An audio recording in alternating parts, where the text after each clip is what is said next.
तो hello guys, आज हम लोग बॉलीवुड के उन रेप सीन्स के बारे में बात करने वाले हैं जिन्हें हीरोइनों ने अपनी रजामंदी से नहीं लेकिन जोर जबरदस्ती में आकर के शूट किया था।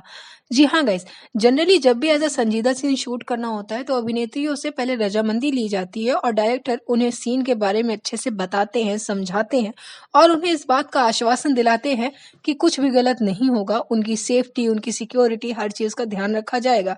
लेकिन कई बार जब अभिनेत्रियां इन सीन को शूट करने से मना कर देती थी तो 60 और 70 के दशक में डायरेक्टर उन पर इन सीन को शूट करने का काफी ज्यादा प्रेशर डालते थे। और ये प्रेशर कोई नॉर्मल चीज नहीं होती है गाइस। अभिनेत्रियां उस टाइम कॉन्ट्रैक्ट पर बंधी हुई होती थी। वो फिल्में करने से इनकार नहीं कर सकती थी क्योंकि किसी भी डायरेक्टर से उस समय पर दुश्मनी लेना उनके करियर के लिए काफी ज्यादा निगेटिव हो सकता था और इसलिए वो इन सीन्स को शूट करने पर मजबूर। आज हम उन्हीं अभिनेत्रियों के बारे में बात करने वाले हैं जिन्होंने जोर जबरदस्ती और मजबूरी में आकर के ऐसे सीन शूट किए और फिर उन्होंने काफी ज्यादा भयानक परिणाम भी झेला। जी हाँ गाइस, आज हम उन्हीं अभिनेत्रियों के बारे में बात करने वाले। तो सबसे पहले आती है रोटी कपड़ा और मकान की अभिनेत्री मौसमी चटर्जी। फिल्म रोटी कपड़ा और मकान में एक रेप सीन को शूट करना था जिसके लिए मौसमी चटर्जी ने वो किरदार निभाया हुआ था।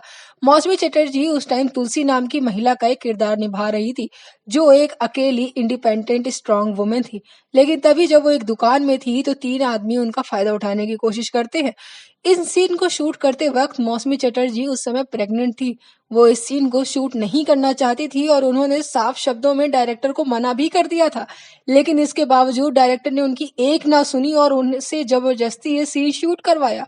और प्रेगनेंसी की हालत में जब उन्होंने ऐसा सीन शूट किया तो उसका असर इतना खराब हुआ कि शूटिंग बंद होते ही वो ब्लीड करने लग गई थी। जी हाँ गए, फॉर्चुनेटली कहे या कुछ भी कहे, अभिनेत्री का बच्चा तो बच गया लेकिन शायद अभिनेत्री इस सदमे से फिर कभी बाहर नहीं आ सकी और उन्होंने बॉलीवुड फिल्मों से खुद को दूर रखना ही ज्यादा सही समझा था।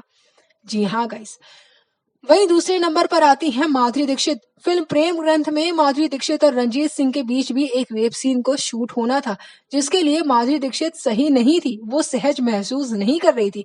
उन्होंने साफ इनकार कर दिया था लेकिन उनके नो को नो उस फिल्म के डायरेक्टर ने नहीं लिया। उस फिल्म के डायरेक्टर ने कहा कि नहीं, रेप सीन तो शूट हो करके ही रहेगा। और फिर क्या, माधुरी दीक्षित को ये सीन शूट करना पड़ा। लेकिन उन्होंने बताया कि शूट करने के वक्त ही वो काफी ज्यादा डिप्रेस्ड हो गई थी और जैसे ये सीन शूट हुआ कि वो उस टाइम काफी ज्यादा शॉक्ड थी, उनके रोंगटे खड़े हुए हुए थे और वो काफी ज्यादा सदमे में थी। लेकिन इसके बावजूद उनकी स्थिति को किसी ने नहीं देखा और डायरेक्टर और क्रू मेंबर्स तो सिर्फ तालियां बजाने में ही बिजी थे। वहीं तीसरी हैं जया प्रदा। फिल्म जया में जया प्रदा और दिलीप ताहिर के साथ एक रेप सीन को शूट होना था। जया प्रदा काफी ज्यादा सहज महसूस नहीं कर रही थी, उनको काफी कंफर्टेबल भी नहीं था। लेकिन इसके बावजूद जब उन्होंने रेप सीन को शूट किया तो उनके साथ दिलीप ताहिर, जो कि उस समय इस सीन को कर रहे थे, वो करते वक्त थोड़ा बहक जाते हैं और इसी टाइम वो इतने इमोशंस में काफी ज्यादा जया प्रदा ओवरवेल्म हो जाती हैं कि दिलीप ताहिर को एक तमाचा जड़ देती हैं। जी हाँ गाइस, और इस फिल्म का जो ये किस्सा था वो काफी ज्यादा फिर लोगों के बीच चर्चा का विषय भी बन जाता है कि आखिर किसी कैरेक्टर पर एक एक्ट्रेस का कितना ज्यादा प्रभाव पड़ता है। वो प्रभाव इतना ज्यादा हो सकता है कि रियल लाइफ में एक्ट्रेस तमाचा तक जड़ने पर मजबूर हो जाए।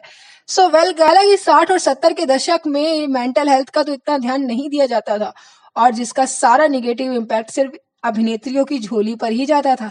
वैसे आपको क्या लगता है कि 60 और 70 के दशक में डायरेक्टर्स ने जो इन गलतियां करी हैं, उस गलतियों का परिणाम उन्हें किस तरीके से भुगतना चाहिए?